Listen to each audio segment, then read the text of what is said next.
Siapa di dalam hatimu yang nyata? Allah kah atau dirimu yang nyata di hatimu?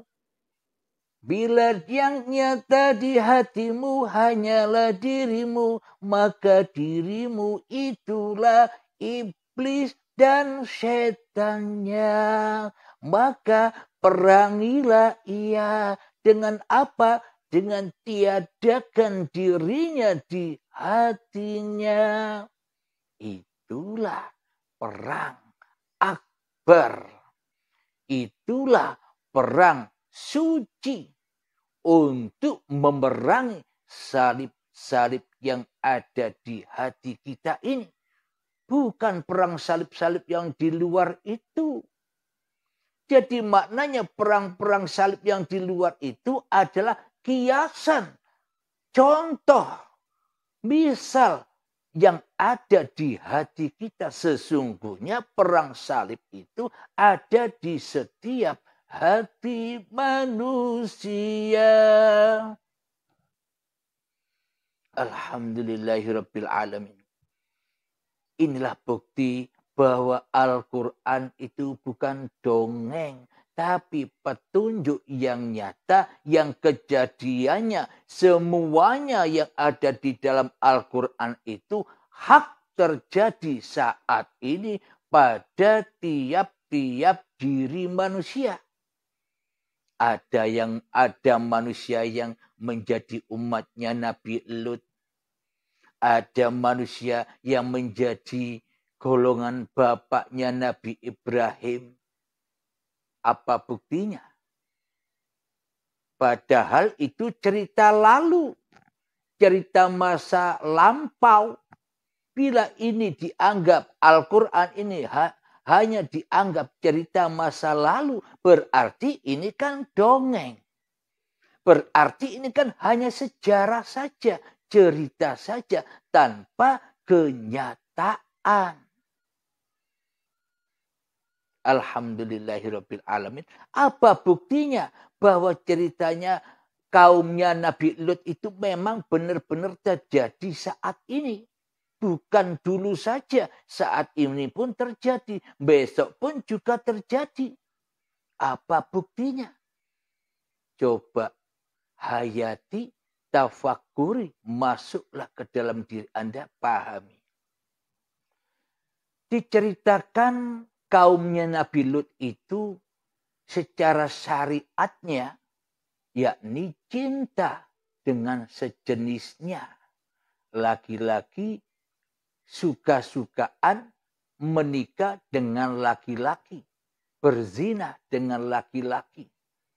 Perempuan berzina dengan perempuan, itu lambang syariatnya.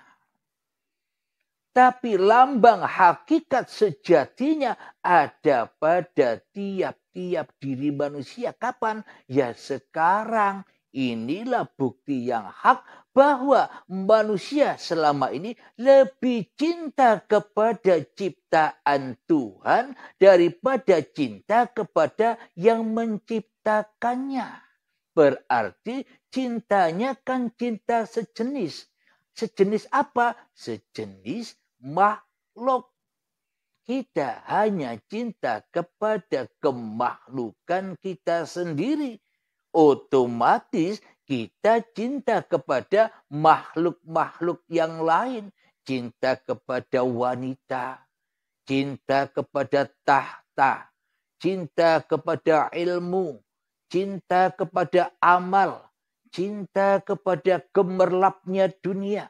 Cinta kepada urusan-urusan dunia. Ini kan sejenis. Jadi secara hakikatnya, jadi secara di sisi Allah itu juga sama dengan kisahnya Nabi Lut. Berarti kita selama ini pun juga menjadi umatnya Nabi Lut yang cinta kepada sejenisnya. Apa? Selain Allah. Ini bukti yang nyata. Nyata sudah kebenaran Al-Quran.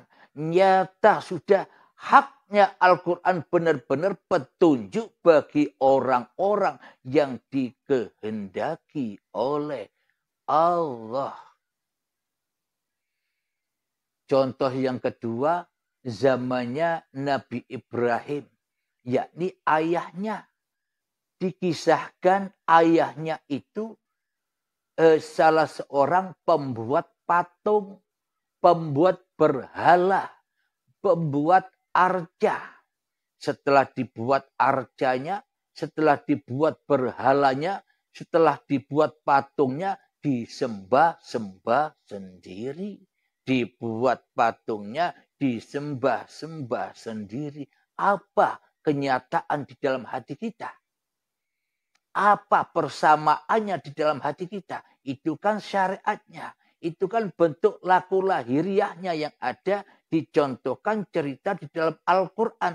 Karena kita buta dengan makna hakikat sejati ayat arti secara mutasabihatnya, rahasia di dalam rahasia, isi makna dari Al-Quran itu, kita menganggap itu hanya dongeng belaka. Yang mana hanya kisah-kisah masa lalu. Dan tak akan ada kisah-kisah itu saat ini ataupun nanti. Karena itu cuma cerita. Jadi apa mutasabihatnya?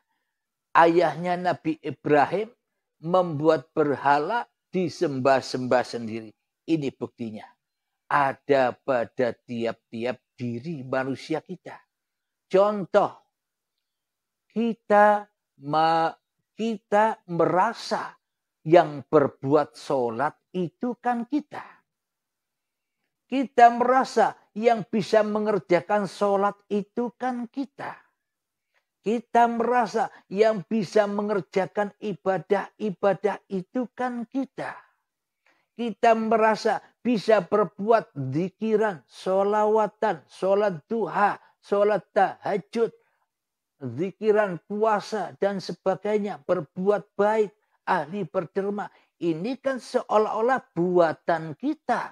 Kita yang berbuat, kita yang melakukan. Tapi setelah kita perbuat, tapi setelah kita wujudkan amal-amal yang kita lakukan, lalu kita sembah-sembah sendiri.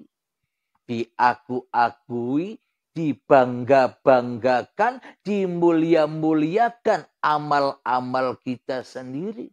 Dimulia-muliakanlah ilmu-ilmu kita sendiri. Itu kan sama dengan ayahnya Nabi Ibrahim. Membuat berhala, disembah-sembah sendiri. Apa berhala itu?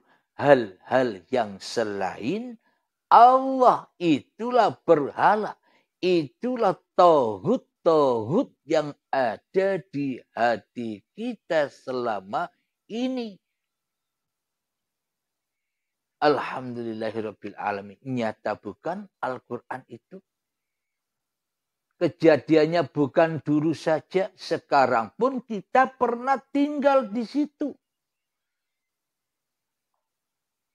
Contoh lagi yang ketiga, umatnya Nabi Muhammad sebelum Nabi Muhammad diutus menjadi nabi, Nabi berkumpul dengan orang-orang kaum Quraisy, orang-orang jahiliyah, zaman jahiliyah.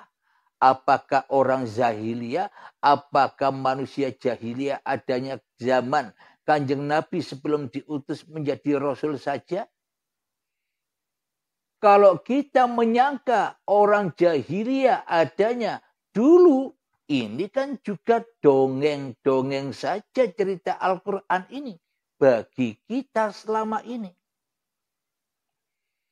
Jadi apa buktinya? Bahwa kaum jahiliyah pun juga sudah ada di dalam tiap-tiap hati manusia. Kapan? Ya saat ini. Hak adanya.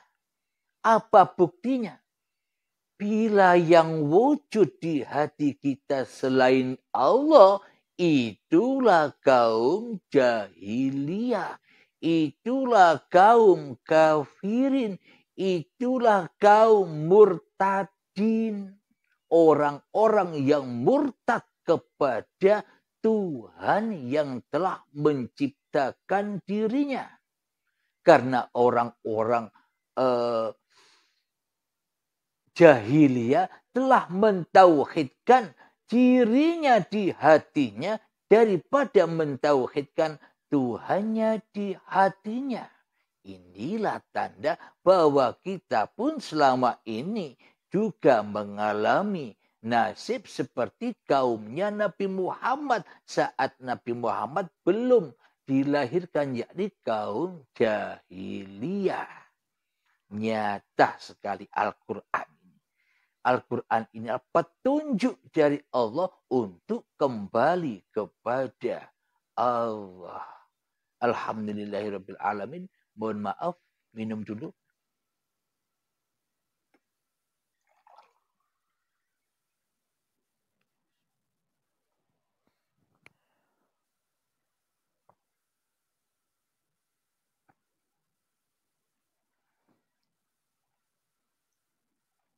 Alhamdulillahirabbil alamin. Sama halnya cerita tentang surga dan cerita tentang neraka. Sebelum saya buka Al-Qur'annya, mari kita simak perjalanan junjungan kita Kanjeng Nabi Muhammad sallallahu alaihi wasallam saat Mi'raj kepada Allah. Sebelum Kanjeng Nabi Muhammad bertemu Allah, sebelum Kanjeng Nabi Muhammad menghadap kepada Allah di dalam perjalanan Mi'raj, kan Kanjeng Nabi Muhammad sudah ditunjukkan adanya neraka. Kan Nabi Muhammad ditunjukkan dengan adanya surga, adanya neraka dan surga itu nanti apa sekarang? Sejak zaman dahulu, zamannya Nabi Adam, surga dan neraka itu sudah ada di mana? Di tiap-tiap hati manusianya. Bisa dipahami? Logika bukan? Tapi persangkaan kita semua seolah-olah neraka dan surga itu adanya nanti. Berarti iman kita dengan imannya para nabi, dengan imannya Kanjeng Nabi Muhammad, dengan kisah-kisahnya bahwa Kanjeng Nabi Muhammad sudah menyaksikan neraka yang menyala-nyala dan sudah menyaksikan surga saat Nabi Muhammad masih hidup. Berarti selama ini kan beda Tuhan dengan Nabi Muhammad. Berarti kita semua selama ini kan beda akidah dengan Nabi Muhammad. Coba dihayati. Jika neraka surga itu kejadiannya nanti, berarti kita bukan umatnya Nabi Muhammad. Karena beda sejarah perjalanannya. Jadi untuk apa Kanjeng Nabi Muhammad itu diciptakan? Nabi Muhammad diciptakan untuk contoh seluruh manusia. Agar manusia mencontoh perjalanan-perjalanan Kanjeng Nabi Muhammad. Perjalanan apanya? Apa perjalanan badannya? Bukan. Tapi perjalanan hatinya. Karena iman dan takwa itu bukan babakan raga. Iman dan takwa itu bukan babakan badan. Iman dan takwa itu bukan babakan perilaku-perilakunya badan. Perilaku-perilakunya syariat. Perilaku-perilakunya zahir ini. Iman itu babakan hati. Perilakunya hati. Pergerakan hati. Ceritanya hati. Tergantung di dalam hati ini siapa yang berkuasa. Yang berkuasa Allah kah ataukah diri kita? Itu yang menjadi kunci pokoknya. Bila di dalam hati ini yang wujud, yang ada, yang hidup, yang berkuasa masih diri manusia kita, berarti beda Tuhan dengan Kanjeng Nabi Muhammad.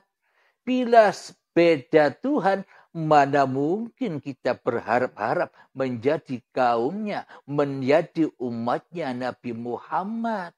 Kan hanya mimpi saja. Kan hanya angan-angan saja selama ini. Coba kita hayati. Tuhannya, imannya, akidahnya Nabi Muhammad apa sih? Iman, akidah, takwanya Nabi Muhammad itu adalah di dalam hatinya la ilaha illallah. Hanya Allah yang ada, Muhammad Rasulullah. Sedangkan diri Muhammadnya hanyalah diperankan, digerakkan, diperjalankan oleh Allah. Oleh hidup yang menghidupi badan-badan ini. Kita pun harus ikut seperti ini agar diakui oleh Allah sebagai umatnya.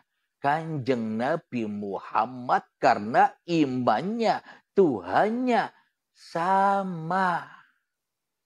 Bila manusianya sudah tak wujud lagi di hatinya. Bila manusianya sudah tak hidup lagi di hatinya. Bila manusianya sudah tak merasa berkuasa, berbuat apa-apa di hatinya kecuali Allah. Itulah imannya para nabi, itulah imannya para rasul. Jadi gunanya, tujuan diciptakan kerasulan Nabi Muhammad agar manusia sama-sama menjadi Rasulullah. Bukan menjadi rasuli awake dewe. Bila menjadi rasulnya dirinya sendiri, rasulnya iblis dan setan yang ada di dalam hatinya, berarti yang jadi Tuhan kan masih manusianya di hatinya. Berarti salah dalam memilih Tuhan. Jadi jangan mimpi-mimpi ketemu Nabi Muhammad. Jangan mimpi-mimpi jadi umatnya Nabi Muhammad. Jangan mimpi-mimpi ketemu surga dan pahala.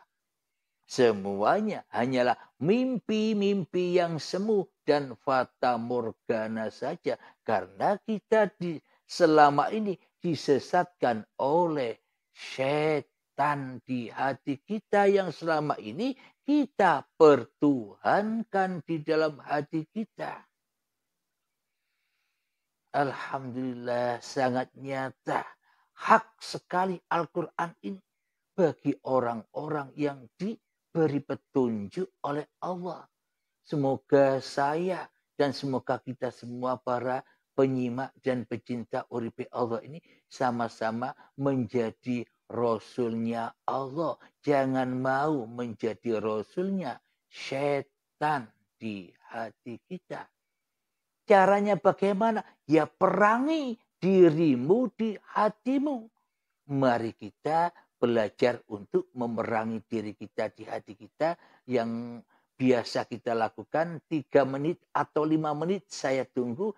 Anda wajib masuk ke dalam dirimu di hatimu. Alhamdulillahirabbil alamin. Mari kita persiapkan hati kita. Mari kita persiapkan senjata-senjata kita untuk meruntuhkan kerajaan-kerajaan, untuk meruntuhkan kekuasaan-kekuasaan iblis, setan, jin, hawa nafsu di dalam hati kita selama ini. Apa pedangnya? Pedangnya adalah keyakinan, pemahaman bahwa sebenarnya yang gaib itu dirimu, yang wujud Tuhanmu. Cocok dengan ajaran Islam. Wujud kita baqa. Siapa yang wujud, siapa yang tidak wujud. Apakah cocok bila Allahnya tidak wujud, yang wujud manusianya di hatinya, cocokkah itu dengan ajaran Allah dan Nabi Muhammad?